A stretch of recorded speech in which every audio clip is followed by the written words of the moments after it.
রাম জয় শ্রীরাম। বন্ধুরা, আশা করি আপনারা সকলে খুব ভালো আছেন এবং সুস্থ আছেন। বন্ধুরা, আমরাও খুব ভালো আছি এবং সুস্থ আছি। তো এই যে বন্ধুরা দেখতে পাচ্ছেন, আমি মাকে বললাম যে আজকে আমরা সবাই মিলে একটু মোমো বানাবো, কারণ অনেক দিন হলো মোমো বানানো হচ্ছে না। আর এই বাড়িতে আসার পরে আমি ফার্স্ট টাইম মোমো বানাচ্ছি। ওখানে তো বানাতাম, তো যাই হোক রনিও এখানে বানাতো। আর এই যে দেখুন মা চলে এসছে, আমার মাতাশ্রী।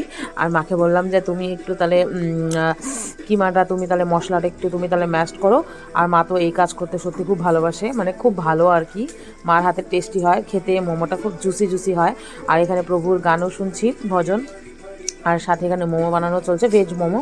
তো আমরা যেহেতু ননভেজ খাই না আমি আর মা, তো যার কারণে এখানে ভেজ মোমো আর কি আমরা সবাই মিলে করছি, যাতে সবাই খেতে পারে। আর আমার শ্বশুরমশাইও ননভেজ খান না, উনিও ভেজিটেরিয়ান। আর এই যে তোজো মহারানী এখানে শুয়ে আছেন, দেখতেই পাচ্ছেন বন্ধুরা।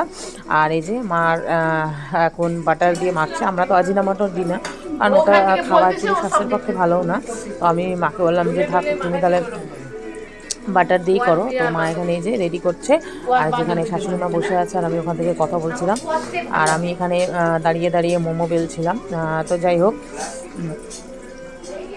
মাকে বললাম যে মা তুমি তাহলে ওটা করো, তাহলে আমি এদিকে মোমোটা তাড়াতাড়ি বেলে নিই, নাহলে দেরি হয়ে যাবে। আর আমি ওদিকে স্যুপটা অলরেডি বসিয়ে দিয়েছি, মানে রনি এখানে বসিয়ে দিয়েছে, আমি না। তো অ্যাকচুয়ালি ঠান্ডাকালটা তো বলতে গেলে মোমো খেতে খুবই ভালো লাগে।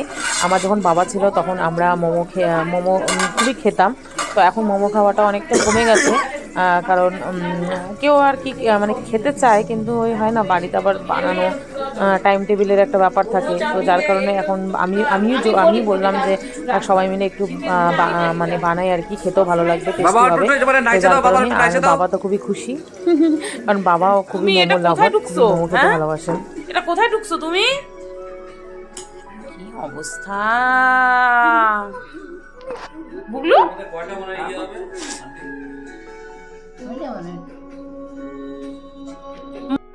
আপনারা দেখতে পাচ্ছেন মানে বাবা এখানে মোমো র্যাপ করছে।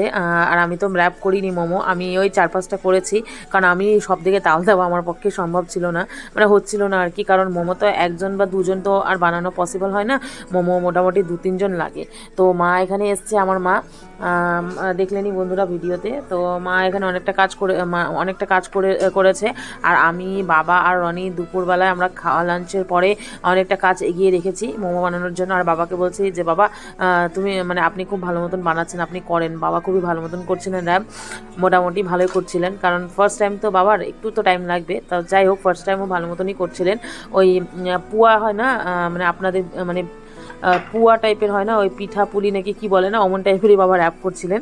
তো যাই হোক, আমি বাবাকে বললাম যে আপনি করেন, খুবই ভালো করছিলেন। আর আমাকে মানে আমাকে রনি বললো যে তাহলে তুমি আচারটা রেডি করো। তো আমি ওখানে সিদ্ধ বসিয়ে দিয়েছিলাম টমেটোটা। আপনারা টমেটো সিদ্ধ করেও করতে পারেন, বা টমেটো পোড়া করে আপনারা চাটনি করতে পারেন। আর আমি তো বাদাম আচার খেতে, আমরা নেপালিরা বাদাম আচার, সাদা তিলের আচার, টমেটো আচার এগুলো খেতে খুবই ভালোবাসি। স্পেশালি শীতকালে তো আরও বেশি। আমাদের বাড়িতে মানে 12 মাসই আচার হয়, আচার ছাড়া মানে খেতে একদম ভালো লাগে না খাবার দাবার। তো যাই হোক, বাবার খাওয়া দাওয়ার পরে এক্সপ্রেশন দেখলেন। আর এখানে গরম গরম ধোঁয়া ওঠা মোমো আর সাথে স্যুপ খেয়ে নিলাম, আর সর্দিও কমে যাবে প্লাস ঠান্ডাটাও কমে যাবে। তো যাই হোক বন্ধুরা, ফ্যামিলির সাথে এভাবে করে সবাই মিলে ছোটোখাটো আনন্দ নিয়ে থাকতে খুব খুব ভালো লাগে, তাই না? কারণ মা বাবা ছাড়া তো লাইফটা পুরো ইনকমপ্লিট আমাদের বাচ্চাদের সবারই। তো বন্ধুরা, এই পর্যন্ত ভিডিওটা রাখলাম, আশা করি আপনাদের ভালো লেগেছে। যদি ভালো লেগে থাকে আমাদের ভিডিওর কোনো কিছু, আপনারা ভালো থাকবেন, আপনারা লাইক কমেন্ট শেয়ার করবেন। সবাই ভালো থাকবেন, সুস্থ থাকবেন বন্ধুরা। টাটা, দেখা হচ্ছে নতুন আর একটা ভিডিওর সাথে।